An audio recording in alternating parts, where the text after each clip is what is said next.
That's right. Give me a couple seconds. Heat. Heat. Okay, so here's to the unsung hero who made it possible to enjoy a glass of wine without playing bacterial roulette with your intestines. Ladies and gentlemen, grab your glasses and raise them high to Louis Pasteur, the man who looked at France's spoiling wine problem and said, "Hold my petri dish." So one of the other things that he's well quoted for is wine is the most healthful and most hygienic of beverages. I do believe that as I work at a winery.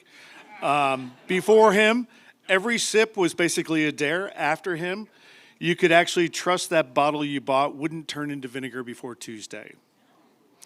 So back in the 1800s, France has a real problem. Wine and beer are spoiling right after they're made. Exports are getting wrecked, reputations are getting wrecked, and everybody's losing money. The story starts with wine and beer. Milk becomes the superstar later when people realize, oh wait, the same trick would work here. And of course, wine woes. Wine spoiled faster than a frat party keg left in the sun. I know. So there's an oft-uttered quote that you all know, of course, right? And you know it in French. I can't do that. In the field of observation, chance favors only the prepared mind. And this is really one of the strengths of Louis Pasteur, is that he was able to observe and he was able to see things and take them from just being a notion to being something that was actually science and repeatable. So he really took things and brought them to the scientific method. Previously, John Jacob Berzelius and Justus von Liebig had proposed the theory that fermentation was caused by decomposition. Pasteur demonstrated that this theory was incorrect and that yeast was responsible for fermentation to produce alcohol from sugar. Exactly. He also demonstrated that when a different microorganism contaminated the wine, lactic acid was produced. Bad yeast, making the wine sour. So Pasteur was initially motivated to investigate fermentation a decade earlier, and while working at Lillet, and in 1856, a local wine manufacturer, Monsieur Bigot, whose son was one of Pasteur's students, sought his advice because he was making beetroot alcohol and it kept going sour. So Pasteur began his research in the topic by repeating and confirming the works of Theodore Schwann, who demonstrated a decade earlier that yeast were alive. According to his son-in-law, René Valery Radeau, in 1857, Pasteur sent his first paper about lactic acid fermentation to the Society of Sciences at Lille.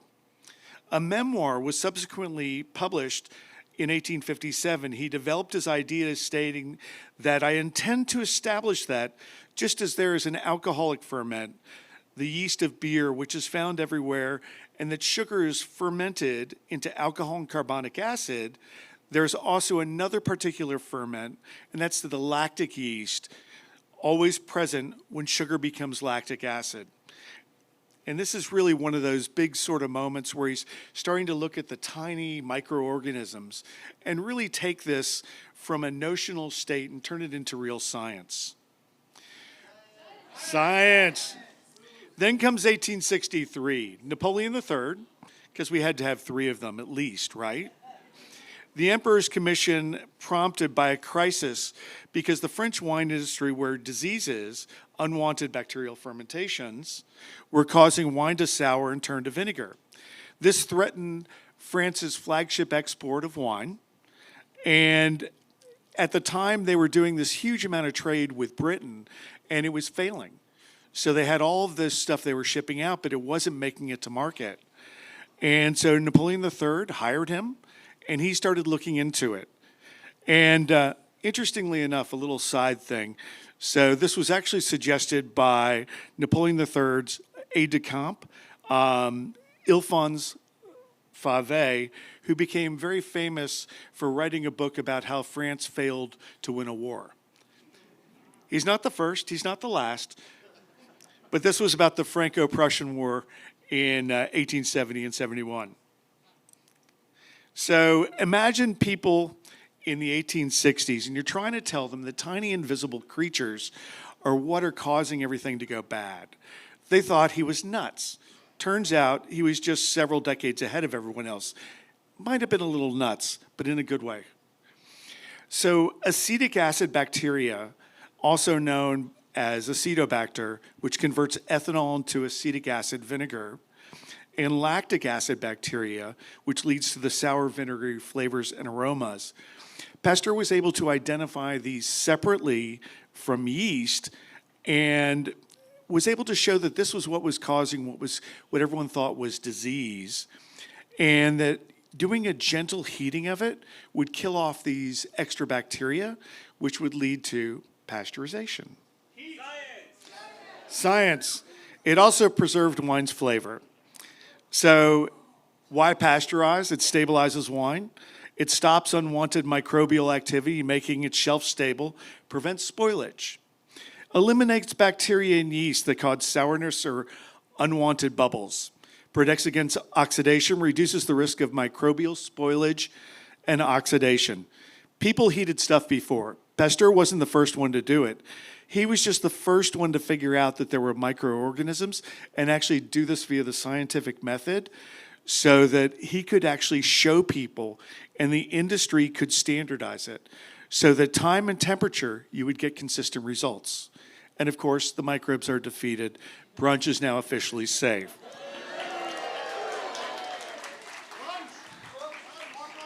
So pasteurizing wine uses heat to kill the microbes, yeasts, and when they first started doing it with wine, they heated it to between 140 degrees and 165 degrees Fahrenheit. So that's actually how you pasteurize wine. They do it for a very short amount of time. They cool it back down, preserves the flavors, but gets rid of those extra yeasts. So this is 1863, 64, and then as it follows on, he was able to do the same thing and figure it out with beer. And that gets heated to 100 and 162 degrees. And then about a decade later, so you got the 1860s, the 1870s, and now the 1880s. There's the process for pasteurizing milk. And you heat it to 161 degrees for 15 seconds. And that pasteurizes milk. You can also go to 145 degrees for about 30 minutes. So both those are within the range of the original pasteurization temperatures that Louis Pasteur observed and figured out. So you've got longer at the lower temperatures and a very short amount of time at the higher temperatures. And this is what makes things pasteurized. And again, you've got 1863, 1870s, and the 1880s. So in 1866, this is after figuring out pasteurization, Louis Pasteur publishes the study of wine. And he gets us out there, and then he does the study of beer in 1876. Never really did one on milk. But he did actually make that work, which is great. So again, microbes defeated. Brunch is still officially safe. So here's the takeaway. Public health agencies treat pasteurization as the biggest safety move in food history, especially for milk. Raw milk still shows up in outbreaks because pasteurization is doing the unglamorous work of keeping you from meeting the porcelain gods. So you've got the 90% drop in foodborne illness. Deaths from contaminated milk and beverages plummeted after widespread pasteurization adoption. Trade explosion. You can now actually make things last. You could ship them overseas. So global food trade actually went up about 10 times. And then, of course, you've got 100% brunch success rate. Come on, everyone. Let's give it to brunch. Cereal and milk is now a viable alternative. Okay, more on Pasteur. So he figured out that if you heated things, you could get rid of microbes. This led him to sort of look at different types of other diseases that were out there. So he came up with a cholera vaccine for chickens. This actually came out of basically leaving the bacteria out by accident when he was on vacation. And they injected the chickens with it and they didn't die. Easy science. He did inject a full cholera and it killed them the second time, but it did lead into a bunch of other things. He did a successful anthrax vaccine.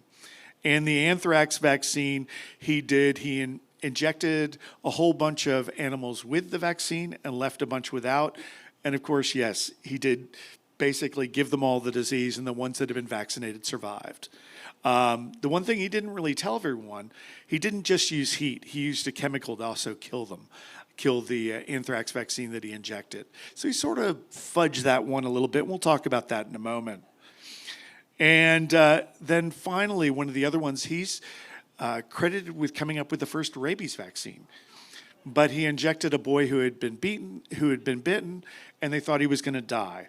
There's still some question about he didn't actually test it in animals before he actually went ahead and tested on humans. There's a little bit of a question. Okay, Louis Pasteur, hero or PR king? Here's where it gets fun. Pasteur, the scientist, he's the legend. He was really good at promoting himself, very aware of reputation, credit, and legacy. He actually asked his kids to destroy all his notebooks. The reason we know some of the shady stuff about him is they didn't all get destroyed. The historical record paints a guy who could be intense with rivals, very eager to control the story. And he's also described as a little ruthless with rivals. So the anthrax vaccine deception comes up in that, where he did both chemical and heating of the microbes before injecting in the animals. He had a bitter rivalry with another scientist, Robert Koch.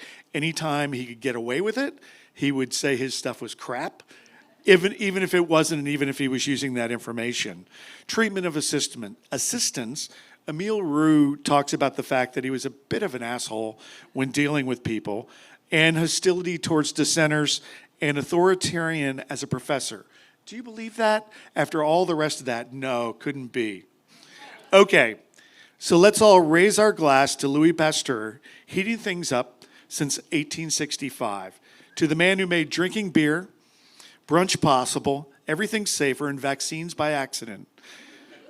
To the scientist who is brilliant, petty, revolutionary, and insufferable, sometimes all at once. Cheers to you.